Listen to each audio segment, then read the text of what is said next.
ಸಿಕ್ಕಾಪಟ್ಟಿ ತ್ರಾಸ ಕೊಡ್ತಾರೆ ಹೇಳ್ಬೇಕಂದ್ರೆ ಗಾಡಿಗಳು ಹಿಡಿದ್ರೆ ಬೀಟ್ ಇದ್ದವ್ರು ಸರ್ ಸೈಡ್ ತರಬಹುದು. ಕರೆಕ್ಟ್ 10 ಗಂಟೆ ಅಂದ್ರೆ ಸಂಜೆ 5 ಗಂಟೆ ಮಟ್ಟ ಡ್ಯೂಟಿ ಮಾಡಬೇಕು. ಕರೆಕ್ಟ್ 7 ಗಂಟೆ ಆಗಿರಂಗಿಲ್ಲ ರಸ್ತಾಕ್ ಬಂದಿದ್ದು ಗಾಡಿ ಹಿಡಿತಾರೆ. ಮನ್ಯಾನವ್ರ ತಂದು ಹಾದಿ ಮೇಲೆ ಬಿಡದಾಗೈತಿ ನೋಡಿ ಸರ್. ಕರೆಕ್ಟ್ 7 ಗಂಟೆ ಆಗಿರಂಗಿಲ್ಲ ರಸ್ತಾಕ್ ಬಂದಿದ್ದು ಗಾಡಿ ಹಿಡಿತಾರೆ. ಎಲ್ಲ ಡಾಕ್ಯುಮೆಂಟ್ಸ್ ಕ್ಲಿಯರ್ ಇದ್ರು ಡ್ರೈವರ್ ಪಗಾರ ಸರ್ 400 ತಗರ ಮಾಲಕ್ ಇವ್ರಿಗೆ 500 ರೂಪಾಯಿ ಕೊಟ್ರೆ ನಾವು ಇಂತ ದೊಡ್ಡ ಗಾಡಿ ತಗೊಂಡು ಓಡಿಸೋದು ಹೆಂಗ್ರಿ? ಟ್ಯಾಕ್ಸ್ ಹೆಂಗ್ ಕಟ್ಟಬೇಕು, ಇನ್ಶೂರೆನ್ಸ್ ಎಲ್ಲ ಕಟ್ಟಬೇಕು, ಮೇಂಟೆನೆನ್ಸ್ ಎಲ್ಲ ಹೆಂಗ್ ಮಾಡ್ಬೇಕ್ರಿ?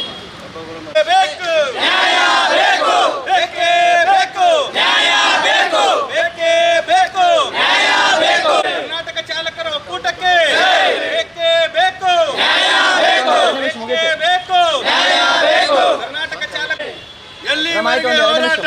ಗೆಲ್ಲುವವರೆಗೆ ಹೋರಾಟ. ಎಲ್ಲಿವರೆಗೆ ಹೋರಾಟ? ಗೆಲ್ಲುವವರೆಗೆ ಹೋರಾಟ. ಎಲ್ಲಿವರೆಗೆ ಹೋರಾಟ. ಅನ್ಯಾಯವಾದ ಚಾಲಕರಿಗೆ ನ್ಯಾಯ ಸಿಗಲೇಬೇಕು. ಈಗ ಮನವಿ ಕೊಡೋ ಮೇನ್ ಉದ್ದೇಶ ಏನಪ್ಪಾ ಅಂತಂದ್ರೆ ಸವದತ್ತಿ ಒಳಗೆ ನಮಗೆ ಡ್ರೈವರ್ಗಳಿಗೆ ಯಾವುದೇ ರೀತಿಯಿಂದ ಡ್ರೈವರ್ ನಮ್ಮ ಸಂಘಟನೆಯಿಂದ ಡ್ರೈವರ್ಗಳು ಹೋದ್ರೆ ಸರ್ ಯಾವುದೇ ಇಂದ್ರ ರೆಸ್ಪೆಕ್ಟ್ ಕೊಡಂಗಿಲ್ಲ. ಅವ್ರಿಗೆ ಭಾಳ ಅಂದ್ರೆ ಅವಾಚ್ಯ ಶಬ್ದದಿಂದ ನಿಂದಿಸ್ತಾರೆ ಸರ್. ಅಷ್ಟೆಲ್ಲ ಇವರು ಸರ್ ಇನ್ಸ್ಪೆಕ್ಟರ್ ಆಯ್ತು ಯಾವುದೇ ಪೊಲೀಸ್ ಸಾಹೇಬ್ರು ಪೊಲೀಸ್ ಇಲಾಖೆ ಅಂದ್ರೆ ನಮಗೆ ಸವದತ್ತಿ ಒಳಗೆ ಭಾಳ ಅನ್ಯಾಯ ಆಗತ್ತೆ ಸರ್. ಡ್ರೈವರ್ಗಳಿಗೆ ಭಾಳ ಅವಾಚ್ಯ ಶಬ್ದದಿಂದ ಬೈತಾ ಇದ್ದಾರೆ. ಅದು ಮತ್ತು ಮಾನ್ಯ ಡ್ರೈವರ್ನೊಬ್ಬರನ್ನ ಭಾಳ ಕೆಟ್ಟ ಬಡ್ದಿದ್ದಾರೆ ಸರ್. ಅವು ನೋ ಪಾರ್ಕಿಂಗ್ದಾಗ ಗಾಡಿ ಹಚ್ಚಿದ್ದೀನಿ ನಾ ಅಂತೇಳಿ ಅಂದ ಬಡ್ದಾರೆ. ಅಲ್ಲಿ ಯಾವುದೇ ರೀತಿ ಒಂದು ನೋ ಪಾರ್ಕಿಂಗ್ ಬೋರ್ಡ್ ಇಲ್ಲ, ಏನೂ ಇಲ್ಲ ಸರ್. ಅಲ್ಲಿ ಹೋಗಿ ಅವ್ನು ಗಾಡಿ ಯಾಕೆ ಹಚ್ಚಿದೆ ಅಂತೇಳಿ ಹೇಳ್ದ ಅವ್ನು ಭಾಳ ಬಡ್ದಾರ ಸರ್. ಅದು ಬಡಿದು ಅವಾಜ್ ಶಬ್ದದಿಂದ ಬೈದು ಎಲ್ಲ ಮಾಡಿದಾರೆ. ಅದೆಲ್ಲ ವಿಡಿಯೋ ಅದಾವ ಸರ್. ನಮ್ಗೆ ಸವದತ್ತಿ ಇನ್ಸ್ಪೆಕ್ಟರ್ ಮತ್ತು ಸಬ್ ಇನ್ಸ್ಪೆಕ್ಟರ್ ಬಡ್ದಾರೆ ಸರ್ ಸವದತ್ತಿಂದ್ರ ಸರ್. ಅದಕ್ಕೆ ನಾವು ಈಗ ಮೇನ್ ಹೋರಾಟ ಮಾಡೋದು ಇದೇ ರೀತಿ ಡ್ರೈವರ್ಗಳು ಹಿಂಗೆ ಹಾಕೋತಂದ್ರೆ ಡ್ರೈವರ್ಗಳು ನಾವು ಎಲ್ಲರಿಗಿಂತ ಹೆಚ್ಚು ನಾವು ಕರ್ನಾಟಕ ಚಾಲಕರು ಒಕ್ಕೂಟದಿಂದ ಆ್ಯಕ್ಷನ್ ಆಗ್ಬೇಕು ಸರ್. ಅವ್ರ ಮೇಲೆ ಆ್ಯಕ್ಷನ್ ಆಗಬೇಕು. ಡ್ರೈವರ್ಗಳು ಇನ್ನು ಮುಂದೆ ಯಾವುದೇ ರೀತಿಯಿಂದ ಈ ಥರ ಆಗಬಾರ್ದು ಸರ್. ಮೇನ್ ಅಂದ್ರೆ ಇನ್ನು ಮುಂದೆ ನಮ್ಮ ರಾಜ್ಯಾಧ್ಯಕ್ಷರನ್ನ ಕರೆಸಿ ದೊಡ್ಡ ಮಟ್ಟದ ಹೋರಾಟ ಮಾಡ್ತೀವಿ ಸರ್. ನಾವು ಕರ್ನಾಟಕ ಚಾಲಕರು ಒಕ್ಕೂಟದ ಜಿ ನಾರಾಯಣಸ್ವಾಮಿ ಅವ್ರ ಮುಖಾಂತರ ಸರ್ ನಾವು ಈ ಬೆಳಗಾವದಾಗ ಒಂದು ದೊಡ್ಡ ಮಟ್ಟದ ಹೋರಾಟ ಮಾಡ್ಬೇಕು ಅನ್ಕೊಂಡಿದ್ದೀವಿ ಸರ್. ಅವ್ರ ಮೇಲೆ ಏನೇ ಯಾವುದೇ ರೀತಿಯಿಂದ ಆ್ಯಕ್ಷನ್ ಆಗಲಿಲ್ಲ ಅಂದ್ರೆ ಸರ್ ಒಂದು 5 ದಿನ ಕೊಡ್ತೀವಿ ಸರ್. ಒಂದು 5 ರಿಂದ 10 ದಿನ ಅಷ್ಟರೊಳಗೆ ನಮಗೆ ಯಾವುದೇ ರೀತಿ ಆ್ಯಕ್ಷನ್ ಆಗಲಿಲ್ಲ ಅಂದ್ರೆ ನಾವು ಮುಂದೆ ಹೋರಾಟ ಮಾಡ್ತೀವಿ ಸರ್. ಮತ್ತು ಮೇನ್ ನಮಗೆ ಅಲ್ಲಿ ಡ್ರೈವರ್ಗಳಿಗೆ ಸವದತ್ತಿ ಒಳಗೆ ಭಾಳ ಅಂದ್ರೆ ಯಾವ ಒಂದು ಹೋಮ್ ಗಾರ್ಡ್ಸ್ ಇದೆ ಸರ್. ಡ್ರೈವರಿಗೆ ರೀ ಯಾವ ಅವಾಜ್ ಶಬ್ದದಿಂದ ಬೈತಾರೆ ಸರ್. ನಾವು 2000 ಒಂದು ಸಣ್ಣ ಗಾಡಿ ಐತಂದ್ರೆ ತಿಂಗಳಿಗೆ 2,500 ರೂಪಾಯಿ ಟ್ಯಾಕ್ಸ್ ಕಟ್ಟಿ ಮಂತ್ಲಿ ಟ್ಯಾಕ್ಸ್ ನಮ್ಮದು ರೋಡ್ ಟ್ಯಾಕ್ಸ್ ನಾವು ಎಷ್ಟು ಕಟ್ತೀವಿ, ನಮ್ಗೆ ಏನು ತ್ರಾಸ ಐತೆ ಅನ್ನೋದು ನಮ್ಗೆ ಗಟ್ಟ ಗೊತ್ತು ಸರ್. ಡ್ರೈವರ್ಗಳಿಗೆ ಅಷ್ಟೆಲ್ಲ ಕಟ್ಟನ್ನು ನಾವು ಸಾಹೇಬ್ರ ಕಡೆ ಪೊಲೀಸ್ ಸಾಹೇಬ್ರ ಕಡೆ ಅಂದ್ರೆ ಭಾಳ ಬಿಸ್ಕೊಳ್ಳೋದಾಗತ್ತಿ. ಅದಕ್ಕೋಸ್ಕರ ಇದು ನಾವು ಹೋರಾಟ ಮಾಡ್ಬೇಕಂತ ಅಂದ್ಕೊಂಡಿದ್ದೀವಿ ಸರ್. ಅರುಣ್ ಪಾಟೀಲ್ ಕರ್ನಾಟಕ ಚಾಲಕರ ಒಕ್ಕೂಟದ ಬೆಳಗಾವಿ ಜಿಲ್ಲಾಧ್ಯಕ್ಷ ಸರ್. ಸರ್ 22/1/2026 ನಮ್ಮ ಸವದತ್ತಿ ತಾಲೂಕಿನೊಳಗೆ ಸರ್ ನಮ್ಮ ಶಿವಾನಂದ ಅರ್ಜುನ್ ಕಾಂಬ್ಳೆ ಅಂತೇಳಿ ನಮ್ಮ ಚಾಲಕ, ನಮ್ಮ ಸಂಘಟನೆ ಚಾಲಕ, ಆ ಹುಡುಗನ ನೀವು ನೋ ಪಾರ್ಕಿಂಗ್ನಾಗ ಗಾಡಿ ಹಾಕಿರಿ ಅಂತೇಳಿ ಸಬ್ ಇನ್ಸ್ಪೆಕ್ಟ್ರು ಮತ್ತು ಇನ್ಸ್ಪೆಕ್ಟ್ರು ಮತ್ತು ಸಿಬ್ಬಂದಿ ಸೇರ್ಕೊಂಡು ಮನಬಂದಂತೆ ಅವ್ರನ್ನ ಬೈದು ಮನಬಂದಂತೆ ಥಳಿಸಿದಾರೆ ಅವನ್ನ.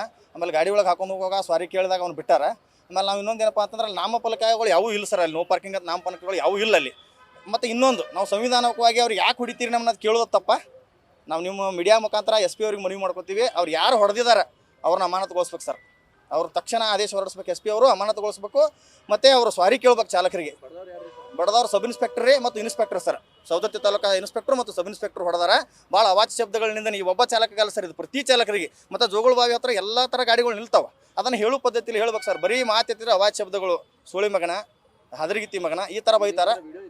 ವಿಡಿಯೋ ಐತೆ ಸರ್, ಹುಡುಗನ ಬಡ್ದದ್ದು ವಿಡಿಯೋ ಐತಿ. ಅವ್ನ ಚಾವಿನ ಇಸ್ಕೊಂಡು ಅವನಿಗೆ ಸಬ್ ಇನ್ಸ್ಪೆಕ್ಟರ್ ಅವರು ಡಬಲ್ ಸ್ಟಾರ್ ಅವರು ಅವ್ನ ಚಾವಿನ ಇಸ್ಕೊಂಡು ಅವ್ನಿಗೆಲ್ಲ ಮೈಗೆಲ್ಲ ತಿಂದಿದ್ದಾರೆ ಸರ್. ಮೈಗೆಲ್ಲ ಇದನ್ನು ಮಾಡ್ಯಾರ. ಮತ್ತು ಮನ ಬಂದಂತೆ ಅವಾಚ್ಯ ಶಬ್ದಗಳಿಂದ ಬೆದರ ಗಾಡಿಗೆ ಹೊಡೆದಾರೆ ಸರ್. ಗಾಡಿಗೆ ಹೊಡೆಯುವಂತಹ ಸರ್ ನಾವು ಹುಡುಗಿಗೆ ನ್ಯಾಯ ಸಿಗಬೇಕು. ನಮ್ಮ ಕರ್ನಾಟಕ ಚಾಲಕರು ಒಕ್ಕೂಟದ ನಾವು ನ್ಯಾಯ ಸಿಗಬೇಕು. SP ಅವ್ರು ನ್ಯಾಯ ಕೊಡಿಸ್ಬೇಕು. DC ಮನವಿ ಕೊಡತ್ತೀವಿ, ಆಮೇಲೆ SP ಅವ್ರ ಮನೆಗೆ ಕೊಡತ್ತೀವಿ. ಮತ್ತು ಇದು ಅಕಸ್ಮಾತಾಗಿ ಅವ್ರು ಏನಾರು ಇದಕ್ಕೆ ಪರಿಹಾರ ಕೊಡಲಿಲ್ಲ ಅಂದ ಕಾರಣಕ್ಕೆ ಮುಂದಿನ ದಿನಮಾನದೊಳಗೆ ನಮ್ಮ ರಾಜ್ಯಾಧ್ಯಕ್ಷರು ಜಿ ನಾರಾಯಣಸ್ವಾಮಿ ಅವರು ಮತ್ತು ನಮ್ಮ ಅರುಣ್ ಪಾಟೀಲ್ ಅವರು ಜಿಲ್ಲಾಧ್ಯಕ್ಷರು ನಾವು ಎಲ್ಲ ಸೇರ್ಕೊಂಡು ನಮ್ಮ ನೇತೃತ್ವದೊಳಗೆ ದೊಡ್ಡ ಹೋರಾಟವನ್ನು ಮಾಡ್ತೀವಿ. ಲಕ್ಷಾಂತರ ಚಾಲಕರನ್ನ ಇಲ್ಲಿ ಸೇರಿಸಿ ದೊಡ್ಡ ಹೋರಾಟ ಮಾಡ್ತೀವಿ, ಕೆಲಸವನ್ನು ಮಾಡ್ತೀವಿ ಸರ್. ನನ್ನ ಹೆಸರು ಆನಂದ್ ಎಡತೆ ಅಂತ ಹೇಳಿ, ರಾಜ್ಯ ಪ್ರಚಾರ ಸಮಿತಿ ಅಧ್ಯಕ್ಷರು, ಕರ್ನಾಟಕ ಚಾಲಕರ ಒಕ್ಕೂಟ. ಪಾರ್ಕಿಂಗ್ ಗಾಡಿ ನಾವು ಅವತ್ತು ಡೇಟ್ 22 ತಾರೀಕಿರಿ ಸರ್. ನಾವು ನೋ ಪಾರ್ಕಿಂಗ್ದಾಗ ಗಾಡಿ ಜೋಗಳ ಬಾವಿ ಹತ್ರ ನೋ ಪಾರ್ಕಿಂಗ್ ಗಾಡಿ ನೋ ಪಾರ್ಕಿಂಗ್ದಾಗ ನಿಂತಿತ್ತು. ನಮಗೆ ಗೊತ್ತಿಲ್ಲ ಅದು ನೋ ಪಾರ್ಕಿಂಗ್ ಅನ್ನೋದು. ಅಲ್ಲಿ ಬೋರ್ಡು ಇಲ್ಲ, ಏನೂ ಇಲ್ಲ ರೀ. ಆ ಕಡೆಯಿಂದ 3 ಸ್ಟಾರ್ದವ್ರು ಸರ್ ಬಂದ್ರಿ. ಬಂದು ಗಾಡಿಗೆ ಒಂದು 2 ಪೆಟ್ಟ ಹೊಡೆದ್ರಿ. ಗಾಡಿ ಯಾಕೆ ಹೊಡ್ಯಾತ್ತೀರಿ ಸರ್, ಗಾಡಿ ಒಳಗೆ ಅದೇವಲ್ಲ, ಏನಾಗೈತಿ ಪ್ರಾಬ್ಲಮ್ ಹೇಳಿ ಅನ್ನಕತ್ತಾನ. ನನಗೇನು ಕೇಳ್ತೇವೆ ಬೋಸಡಿ ಮಗನ, ಇಲ್ಲಿ ಗಾಡಿ ತೆಗಿ, ಇಲ್ಲಿದ ನೋ ಪಾರ್ಕಿಂಗ್ ಐತಿ, ಗಾಡಿ ತೆಗಿ ಅಂದ್ರಿ. ಸರ್ ನೀವು ಚೆನ್ನಾಗಿ ಹೇಳ್ರಿ, ಅದನ್ನ ನಮ್ಗೆ ಹೇಳ್ದಾರ್ರಿ. ನಮ್ಗೆ ಯಾಕೆ ಬೈತೀರಂತ ಕೇಳಾಕತ್ತಾನ ರೀ. ನಮ್ಮನ್ನ ಹೇಳ್ದ ಒಳಗೆ ಹಾಕಾಕತ್ತಾರ್ರಿ. ಈ ಮಗ ಭಾಳ ಮಾತಾಡತ್ತಾನು, ಬೂಟ್ಗಾಲಿ ಒದ್ದು ಒಳಗೆ ಹಾಕೊಂಡು ಈ ಮಗನ ಗಾಡಿ ತೊಗೊಂಬರುತ್ತೆ ಒಳಗೆ ಹಾಕಾಕತ್ತಾರ್ರಿ.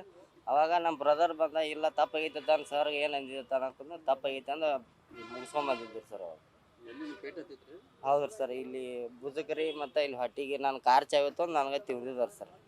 ಹೌದು ಸರ್. ಹಾಂ ತಪ್ಪು ರೀ ಸರ್ ಅದು. ಮತ್ತು ರೀ ಹೌದು ರೀ, ಆ್ಯಕ್ಷನ್ ಆಗ್ಬೇಕು ಸರ್. ಇನ್ನೊಮ್ಮೆ ಯಾವ ಡ್ರೈವರು ಈ ಥರ ಆಗಬಾರ್ದು ರೀ ಅನ್ನೋ ಉದ್ದೇಶದಿಂದ ಈ ಹೋರಾಟ ರೀ ಸರ್.